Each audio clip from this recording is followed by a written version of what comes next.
too on the same screen. Thank you, Henry. So I'm guessing he'll be joining here in just a second. Anyways, good evening, everyone. Thank you for joining me for our typically daily AMA. I did skip yesterday. Thank you all for giving me that off day. I had that father-daughter dance. It was fantastic. We had a great time. I know a lot of you asked how it went. Um, yeah, I danced.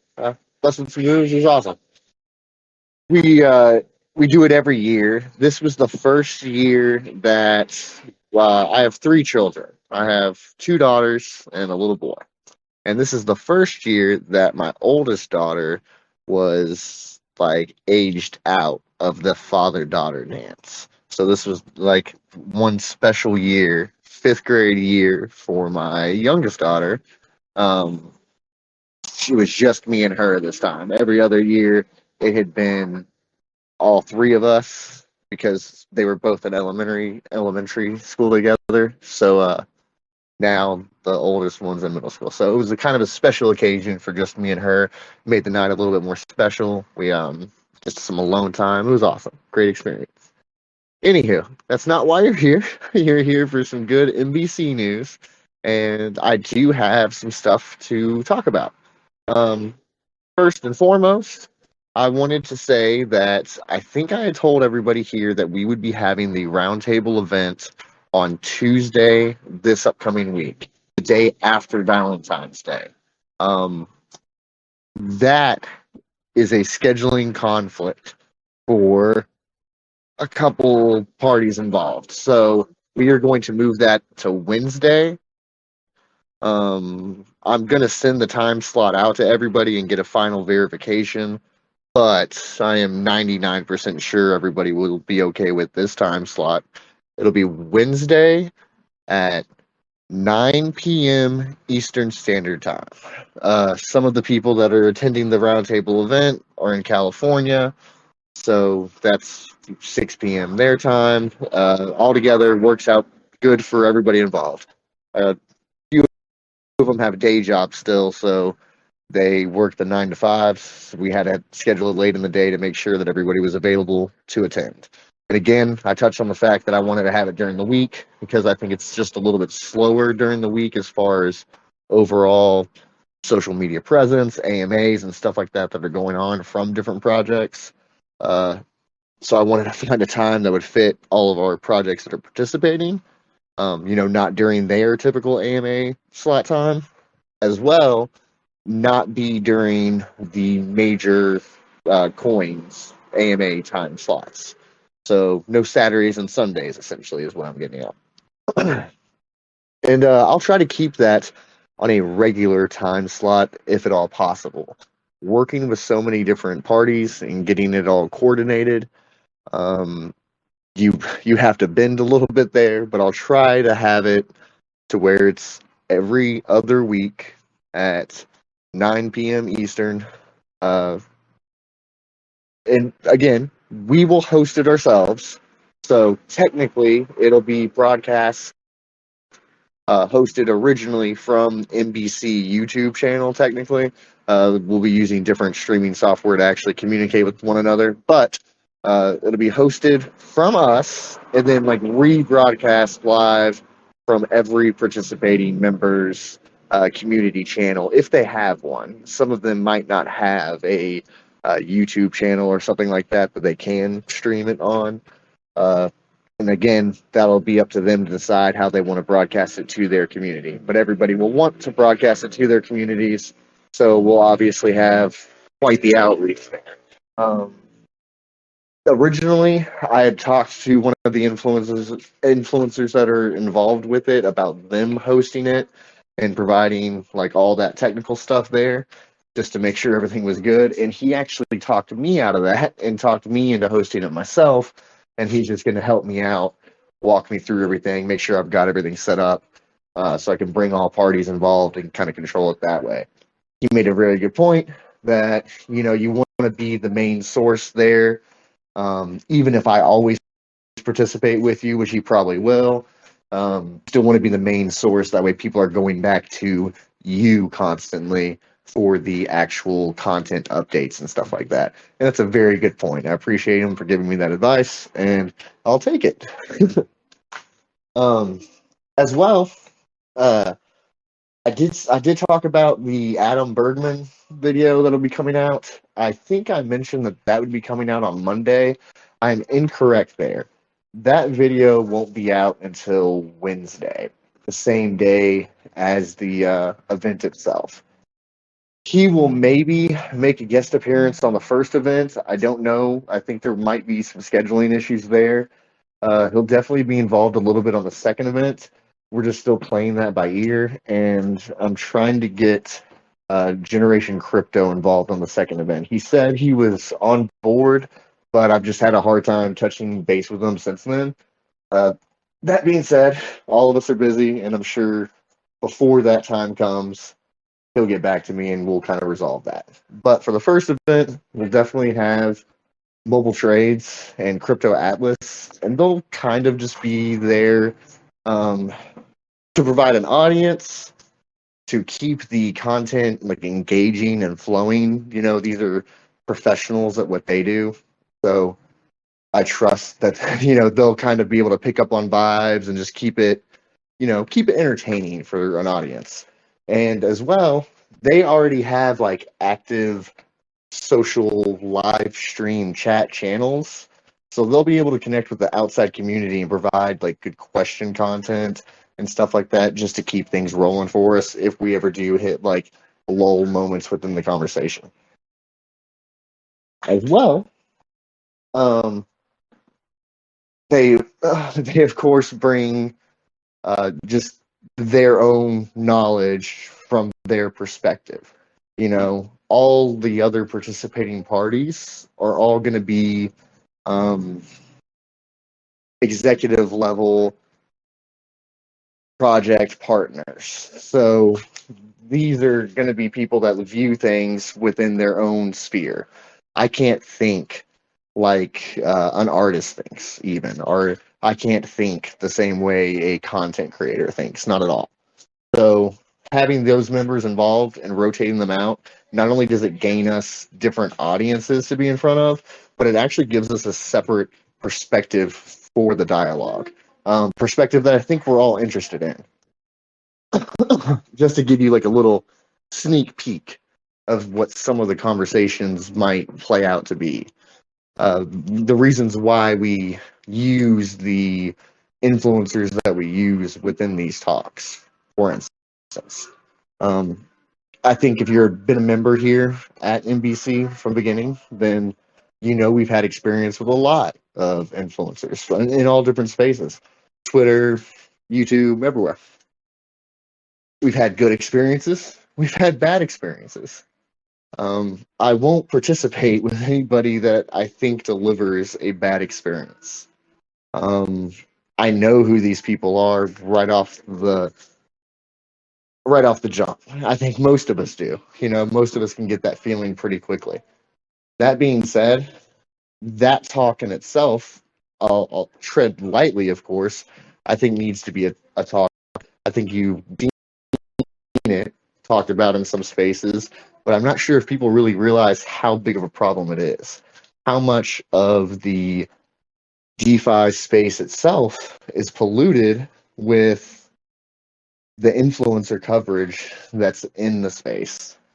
How they cover it, what they care about, what they go after, how they participate with projects and partners, so on and so forth. It's all worth a conversation, at the very least. All right, move on from that.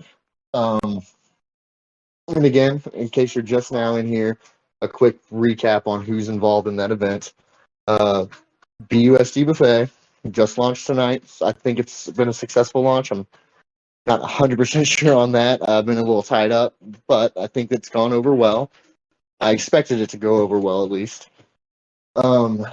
Reflex Finance, EverReflect, are project partners that we have, as well as the influencers involved, Crypto Atlas, Mobile Trades, and then probably a guest appearance by Adam Bergman.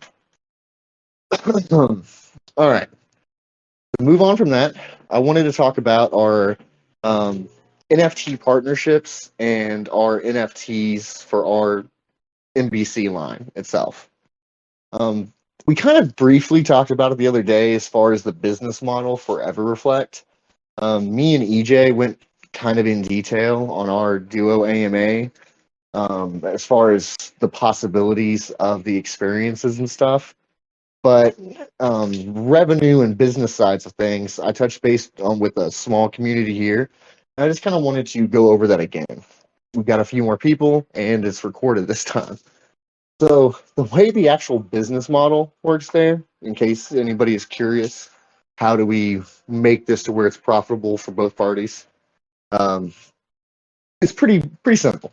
So EverReflect, the company, they offer NFT tickets, and what these are NFTs that actually represent a true ticket to a true in real life event. Let's go with a simple example that most people know about, Coachella.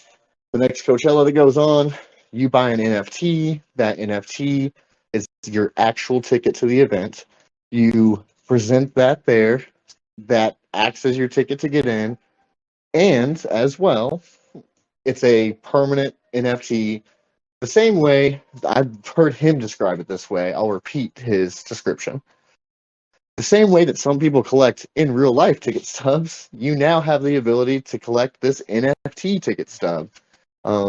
This NFT ticket stub might also reward you with additional benefits from the event itself. So maybe you get free pictures, free media pass, maybe like free water bottles. I'm not sure, but they have that business model set up, and that's how it works for them. That's what they offer, just that. The partnership with NBC will allow them to, as well, take their NFTs into our metaverse. And while they're in our metaverse, we will be able to broadcast concerts and events. And if EverReflect is already a member of that event committee, already providing their services for that event, we will be able to leverage that relationship to have special broadcasting rights for that event on our side. This alone, right there, is what covers our cost for development and infrastructure built out for them. So us building a space that allows them to facilitate the concert experience within the metaverse, as well as importing the content itself, handling that exchange, and then handling the financial trade on our side for anybody who is not a NFT holder, because obviously that concert or event won't be only open to NFT holders. You would open it to the public, possibly at a price of some sort. So the revenue generated there would end up being split, and the infrastructure covered on our end, the rights, broadcasting, and facilitation of the actual event covered on their end. As well, I wanted to make it clear that you wouldn't have to, in case anybody's wondering, you wouldn't actually have to buy a EverReflect NFT per concert to view that concert in the metaverse. If you had like an NFT ticket to a previous concert, it would grant you the ability and the rights to join that one, or the next one, or in the next one after that. I'm not sure if they're going to have limits on it and stuff like that. That's all technical that we're going to work out here in the near future. But as those details come out, we will release them. More than likely, I'm assuming it'll probably have some type of time limit on it. Possibly just that, an actual time limit. You can go to any shows or concerts that are available that would be broadcast in the metaverse for free over the course of like a year or something like that. Again, when those details are available, we will release them. That is not the only NFT partnership that has approached me recently. There is another one in the works. I cannot release the exact details, but much of it is based around the same principles. Helping facilitate a bit of utility that's already in existence into the metaverse through NFTs with a current NFT and content creator. Just onboarding what they already have and the experiences that exist, helping onboard that into the metaverse. And again, the business structure there will be built out much the same. A revenue split on one end, and then as well a trading of value, if that makes sense. Alrighty, on to our NFTs. So, luckily, I've been able to facilitate some quick partnerships and a few additional team members on our side. I had personally ran into some struggles with our NFT release. I've been delaying it a little bit, but I now have some additional team member help that is helping me push through this wall that I hit. That being said, I should have some official updates for you guys very shortly on when we will go ahead and get our first line released. Again, our first line will just be our PFPs. A lot of you have seen the artwork available for them. We'll be adding a few additional utility items to these NFTs, or utility options for these NFTs in the near future. But as far as right now, what these will obtain you is a permanent whitelist spot for a holder of this NFT for our additional NFT lines. This will be a limited run. There will only be 1,000 of these NFTs minted. We, of course, have the ability to mint a whole lot more. We want to make this somewhat exclusive. We're going to mint 1,000 of them with a limit of 2 per wallet. The cost per mint will be 75 US dollars in a Binance BSC smart chain. So, but 75 US dollar value in BSC, or I should just said 75 BUSD. That would have been the best way of saying that. Sorry about that. Again, I'll get further details out on that here very shortly. I just have to coordinate with a few other people on that. But again, these are professionals that are currently well versed in exactly what they're doing for me. So I trust that this will take a whole lot less time than it was going to take with primarily me doing most of the function from point A to point B. I'm extremely tied up with a lot of stuff going on, not just as far as MBC goes, my own personal life. I've got some stuff going on. That being said, we never stop working here, and I want to make sure that we're pushing forward as quickly as possible. And again, this has just been good timing, well-coordinated partnerships that are helping me facilitate this a little bit faster. Dirty Mike Crypto, that YouTube video that we put out earlier this week, I thought it was a fantastic time. I thought it was a fantastic video. I hope everybody watched it. It was a long video. That being said, I will be having an interview with him this week. I believe that interview will be done at 12 o'clock Eastern Standard Time on Wednesday as well, actually. I believe that's scheduled for Wednesday as well. 12 o'clock Eastern Standard Time, a live interview on YouTube with Crypto Mike. I think it's his third video in a new series called The Dirty Dozen. He's going to ask 12 random questions. I have no idea what these questions are. He'll ask these 12 questions. I'll give him answers, and that'll be broadcast. Same video, same day that the Adam Bergman video will come out, and we will do the live event. We will use this as a really nice splash pad for a new marketing push.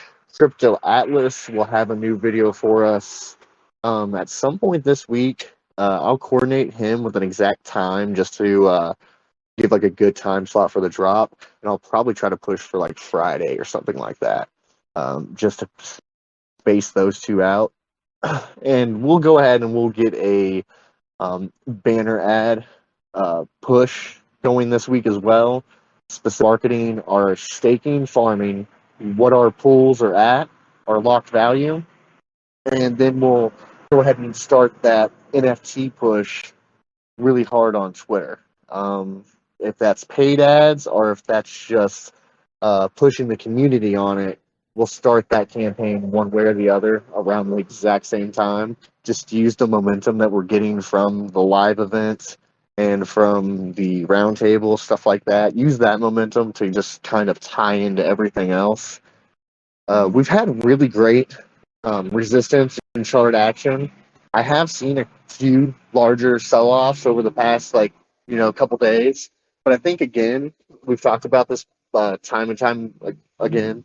Whenever there's ongoing projects right here in our space that we're all very familiar with, we almost see the exact same pattern every time. We see a couple people sell off. They're obviously buying into that new upcoming launch. 4 or 5 days later, our chart's going back up out of nowhere, whether we're doing something or not. That's them buying back in. I think these people all believe they know what we're doing. They know what we're going to accomplish.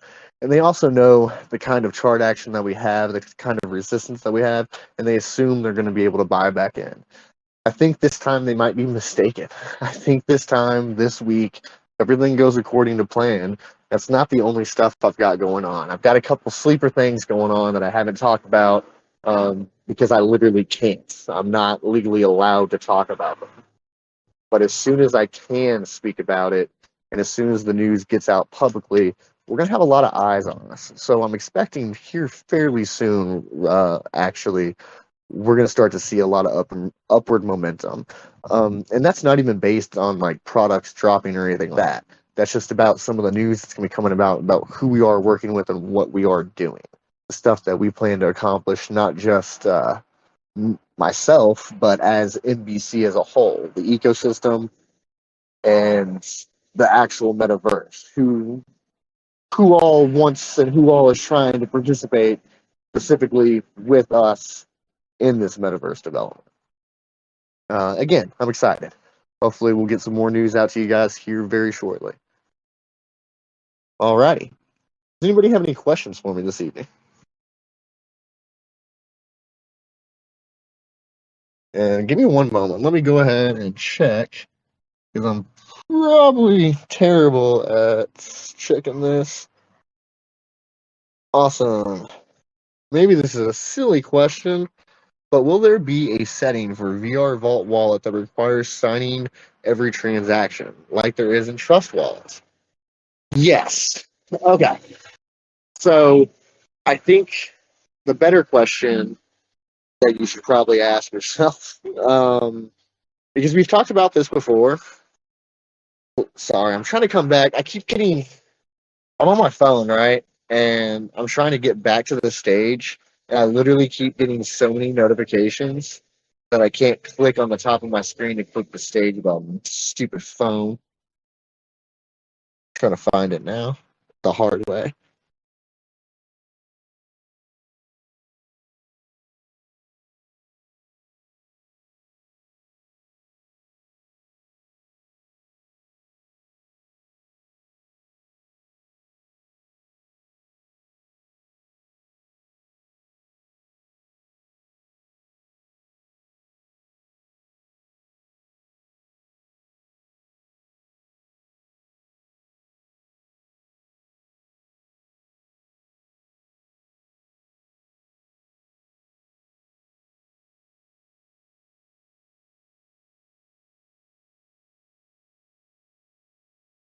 Yo, you talking? Or did you say you had to step away? All right, that's what I thought.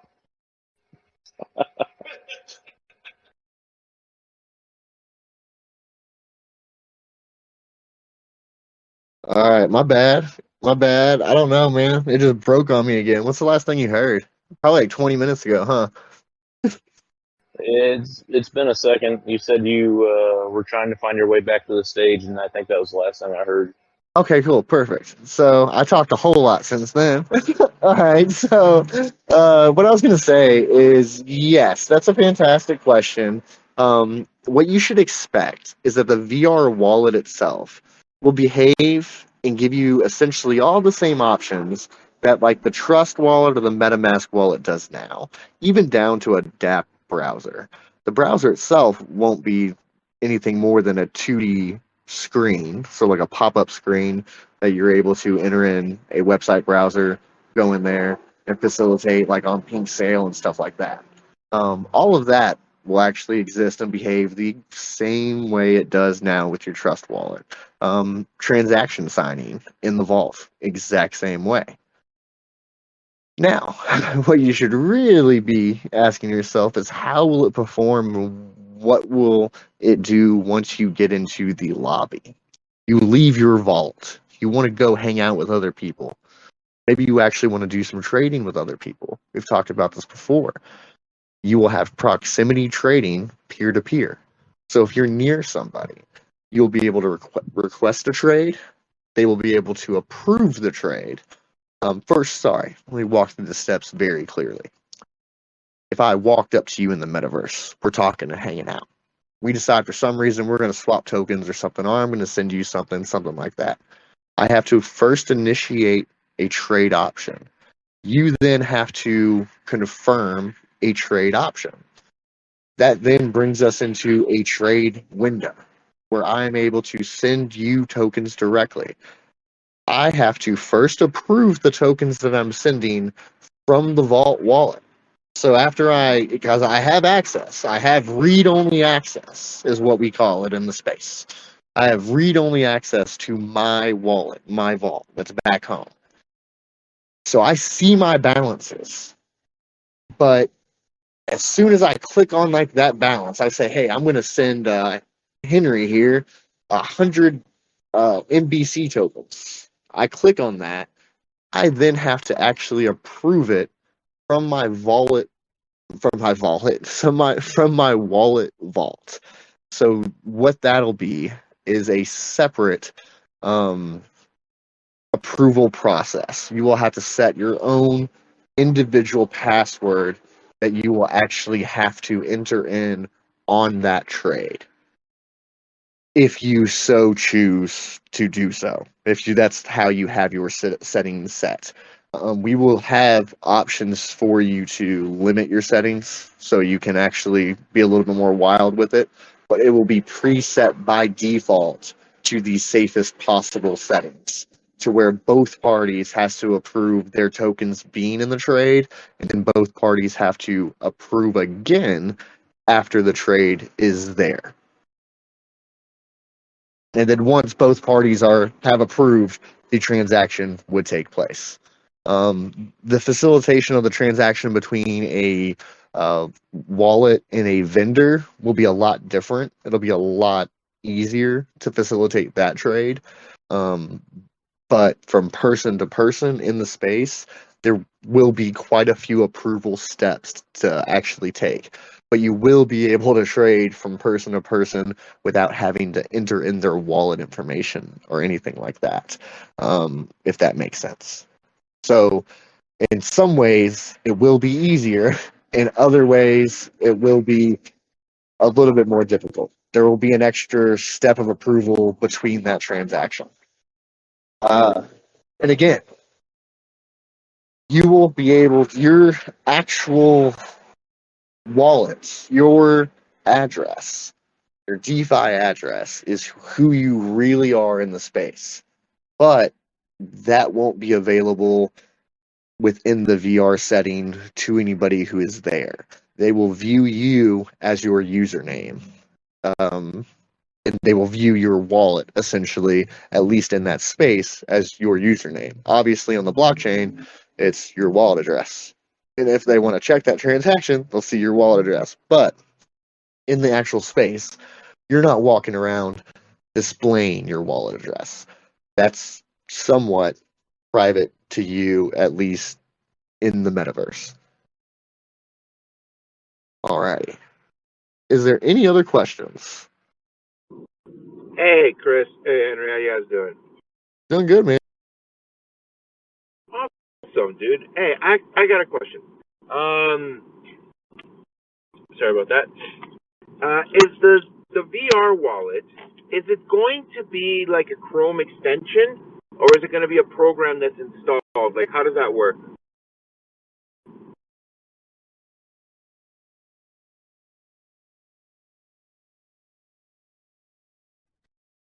Hey, bud, I think you're gone again.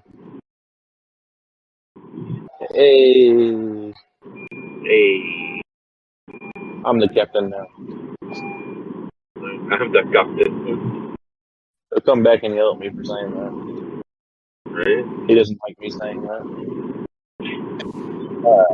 So yeah, it's an individual application. It's not just an extension on Chrome. It's its own individual application.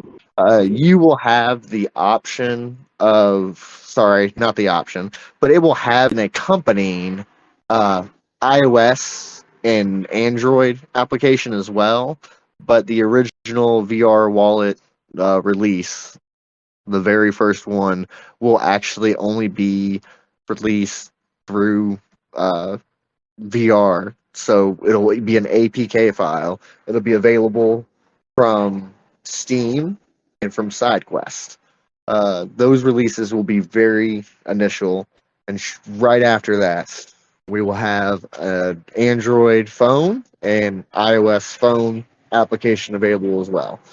They might arrive at the exact same time. The phone apps might even come out just a hair before. But just to be very transparent with everybody, have not started the development on the phone applications. We have very deeply started the development on the VR wallet vault, and that is itself a standalone uh, application on its own.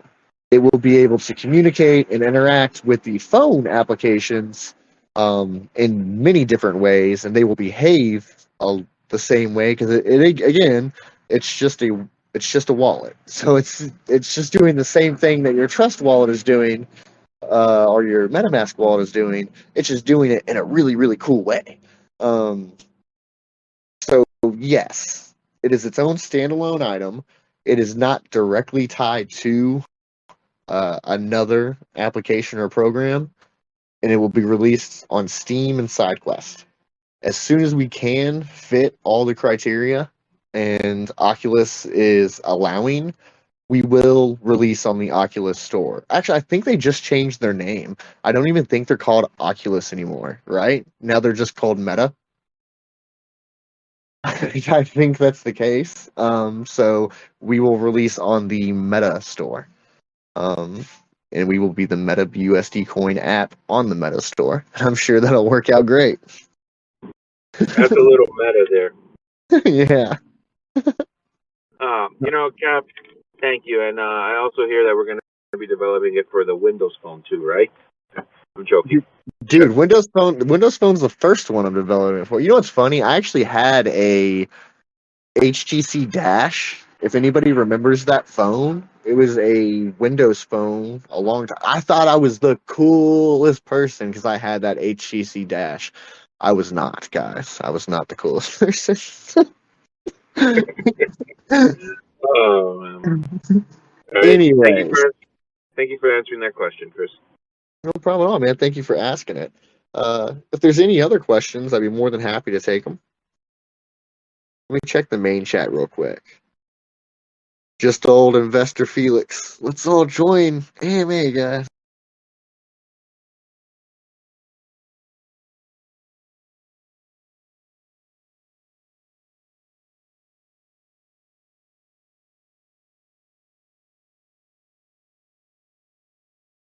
Yo, are you talking again? Yeah. Every time he leaves the stage and goes to any other thing, he gets disconnected. He gets like muted. You know what's terrible is I was actually like giving my goodbye speech. So like I was giving this glorious speech. And then You were straight just gonna dip out on us. We're gonna be like, oh, okay, I guess we're done. No. All right. Thank you guys all very, very much for taking a little bit of time out of your day to spend it with me. I really appreciate it. As soon as I've got some more information, some more updates, I'll put them out as they come in. And of course, I'm always available through the chat channels, and I'll be back tomorrow. Again, thank you Oh, hold all. on. The Whoa. Mandalorian put up here. Dude, Lorian just popped up all on his own. He is funny. Hey, so I just want to say thanks, man. You definitely work your ass off, and I know I'm always active in the chat, but I figured I'd jump up here and just show a little bit more love. 3 kids running this whole thing here. I mean it takes a lot of work, and I know everybody's really thankful for that, and I just wanted to show a little bit more love. Oh, thanks, man. I really appreciate that. Yeah, I mean, it is crazy sometimes, guys. I'm not gonna lie. It gets wild. I am blessed though, and I appreciate every single one of you. I appreciate my team. I don't think my team gets enough credit ever because these guys, they support me. I couldn't be the person I am or do what I do if it wasn't for each and every one of my teammates. They all have done their jobs exceedingly well to the point that it makes me look better than I think I am sometimes. I love it. I love every single one of you guys. I love the community. We've been through a lot together so far, and we've got a long ways to go together. I won't give up anytime soon. If anything, we're just got started, and we're hitting like an overdrive moment right now. We're putting a lot of stuff together very quickly to make everybody happy and excited. I know a lot of you have been here from the very beginning, but we do have some community members that did get in at the all-time high, and they've been holding patiently. You can check the numbers. Just it's simple math. We had 400 holders, and we had a market cap of about what we do now, and then we went all the way up to 4,000 holders, or 40,000 or 4,050 or something like that, at an all-time high of like $8 million, and now we're back down where we are, and we still have 3,700 holders. That means a lot of profits were taken out. Some people left, and we've got a lot of people here that bought somewhere higher than where we are now. I'm working diligently to make sure that they realize that their investment is a good investment, or they just need to hodl. We are working strong. We are getting there. We are putting things to paper, and we're putting the pieces of the puzzle together. We will get there, and I think we have a long ways to grow from here. I'm excited to do it, and again, I appreciate everybody that's continued to hold on and believe in our vision and what we know we can accomplish. Sorry, Metastacks, I rambled. Would you like to say? No worries, dude. Yo, I just wanted to say thanks to everybody, man. This community, I've learned so much about just crypto in general, just from being in the chat room and studying and research, and we all win this together, really. So I appreciate you guys, and I'm just gonna keep chilling and sharing and doing whatever I can to get more eyes on Meta, so we can all make some money. Let's do it. Absolutely, we're all in this together, guys. I have no doubts that we're all going to get through this. We're all going to make it. Again, thank you all. If there's any other questions, I'm here. If not, I'm going to go back inside my house, warm my little feetsies up. Alrighty. Thank you, guys. Have a good evening.